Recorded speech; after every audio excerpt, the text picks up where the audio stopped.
Hi there, stampers, YouTubers, and paper crafters. My name is Tami White from stampwithtami.com.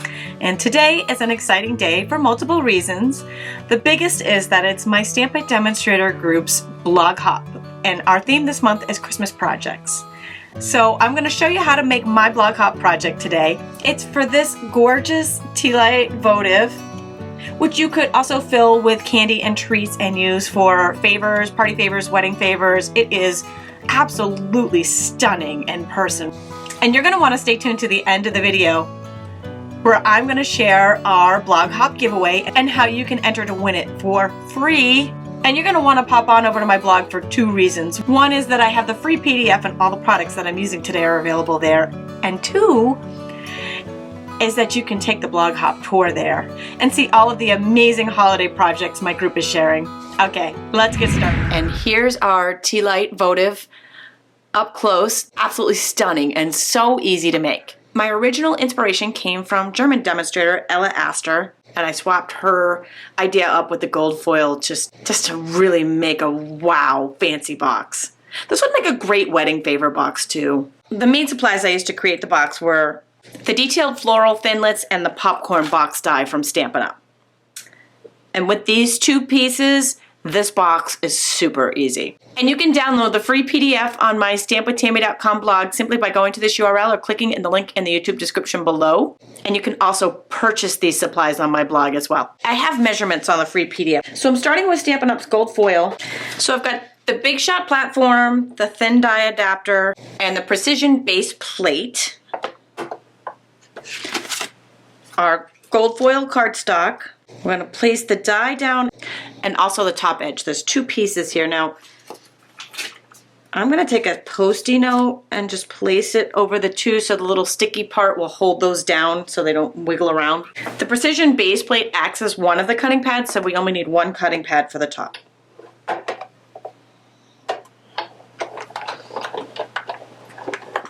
And we're going to repeat this step again, so we have two of these. And I'm actually going to take scissors and just trim off this bottom part. And then I've got the die brush here and the foam pad that comes with it. And I've got this in, this is a, this little box is a half-sized wood mount stamp case. Stampin' Up! Actually sells these. I'll put the information for this on my blog if you want to. It's just an easy way to store my die brush and all of these little pieces that I'm about to pop out. Little confetti pieces stay in the box and don't make a mess all over your workspace. Great for containing the mess.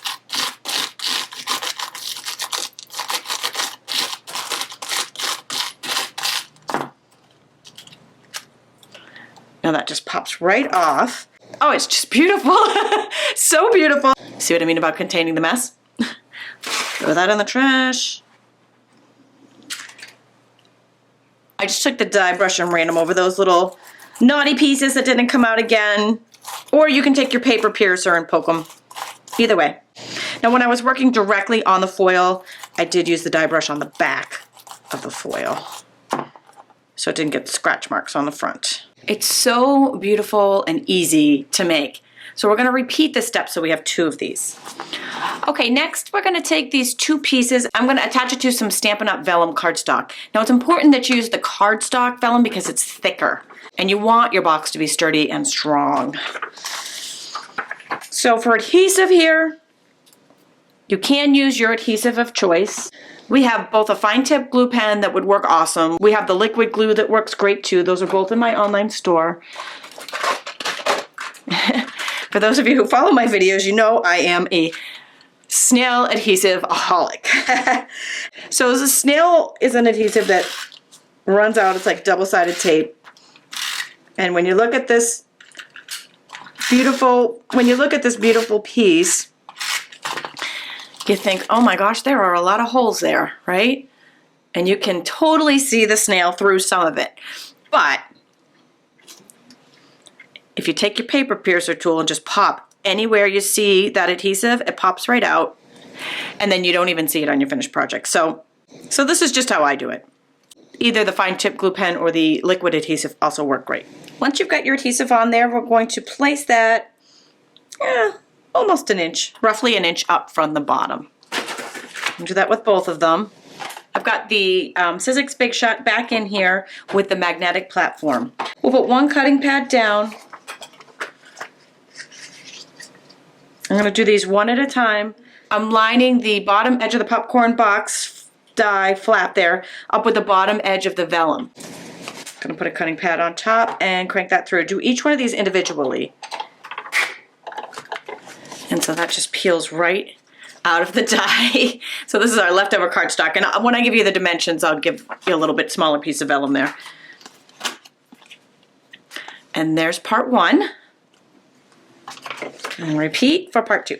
So the popcorn box die has these little toppers and some other little pieces that go with the die that make it just a great fun favor box. So I want to cut this scalloped edge topper. I've put both of these panels together on the magnetic platform on a cutting pad. I'm gonna line that up with the top edge. I'm gonna use another Post-it to hold that still because it seems to be hopping a little bit for me. Now I'm gonna put a cutting pad on top, but I'm not really gonna cover the whole thing. I only want to cover that edgelet because I don't want to squash out any of the score lines that are already on the box. So I'm just gonna zoom in to show you what I mean by that. The edge of the cutting pad on the top here ends right after the scallop edge there. Because all I want to do is cut the top. Just a little piece of magic. Secrets of magic revealed here on the Stamp with Tami channel. Okay, so I just ripped that top piece off there, so I'm just gonna take scissors to even it off a little bit. And now we have our two sections. But you didn't think it was gonna be that easy, did you? Okay, so the next thing we wanna do is very gently burnish our score lines.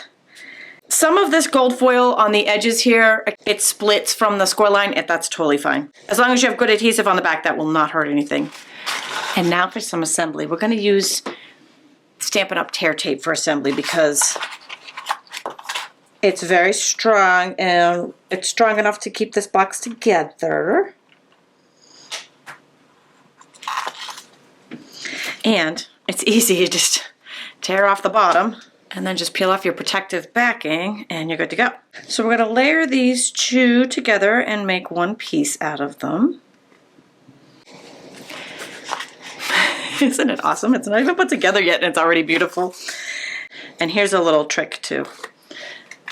So we're going to put that down and fold this into it.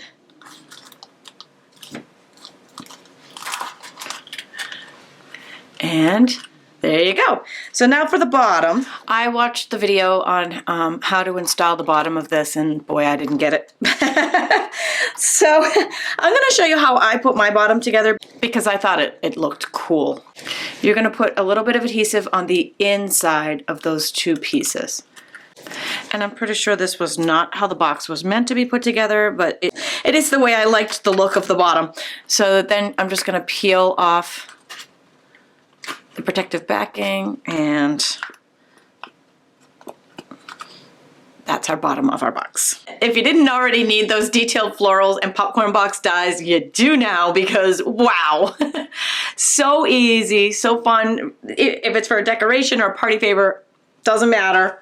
But we're going to even step it up a little bit more. This is the Coordinating Flourishing Phrases stamp set. Taking this little hello. We're going to do some embossing now, so we're going to take some Versamark ink and stamp our little baby hello on some white cardstock. And I've got some gold embossing powder. We're just going to pour that over the top. I've got scrap paper underneath to catch the excess. Next, we're going to take the Stampin' Up! Heat tool. There it goes.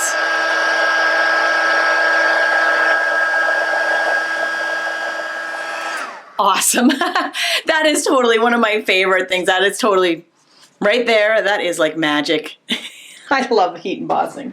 I was not joking when I said we are going to have a Secret of Magic shows. Sort of. So this is the Lots of Label dies from Stampin' Up! I'm taking the tiniest one to use for a tag. We are back on the magnetic platform. Gonna line that up over our little baby. Hello! One cutting pad on top and crank it through. And our tag is ready to roll. Just a 1/16 of an inch hole punch here to punch a little hole in that tag. And next I've got some linen thread to finish off our box. So we're just gonna wrap that around a couple of times, making sure it's nice and loose here so we can tie a bow, and then I'll cut it off the roll. And then we'll just thread that in and tie a bow. And our beautiful box is complete. And then just add a tea light, turn it on, and voila. Or put a little cello bag in there with some candy goodies. And if you like this, I have a series of videos on my blog showing some really cool paper crafting projects with tea lights. I'll link to some of those on this post. So that is my blog hop share for today. Are you guys ready to hear about that giveaway? I know you're dying to hear about this giveaway. The Stampin' Demonstrator group is giving away the Stampin' Up Stitch with Cheer holiday kit and stamp set. You can see this awesome kit and some beautiful alternative projects on a recent episode of the Stampin' Scoop show that Linda and I did, and I'll link to that. To enter, all you need to do is leave a comment with the hashtag StampItContest on my blog at this URL, and you can enter multiple times by leaving a comment on all of the blogs in the blog hop. One more reason to take the hop. We'll be announcing the winner on December 12th, and if you're watching this after the deadline, don't worry. Pop on over to my specials page, and there all of my current giveaways will be listed and how to enter them. And I will be live on Facebook on Monday morning to kick off the Stampin' Up Online Extravaganza 40% off sale. You are not going to want to miss this one. And I will see you then. Thanks for joining me today.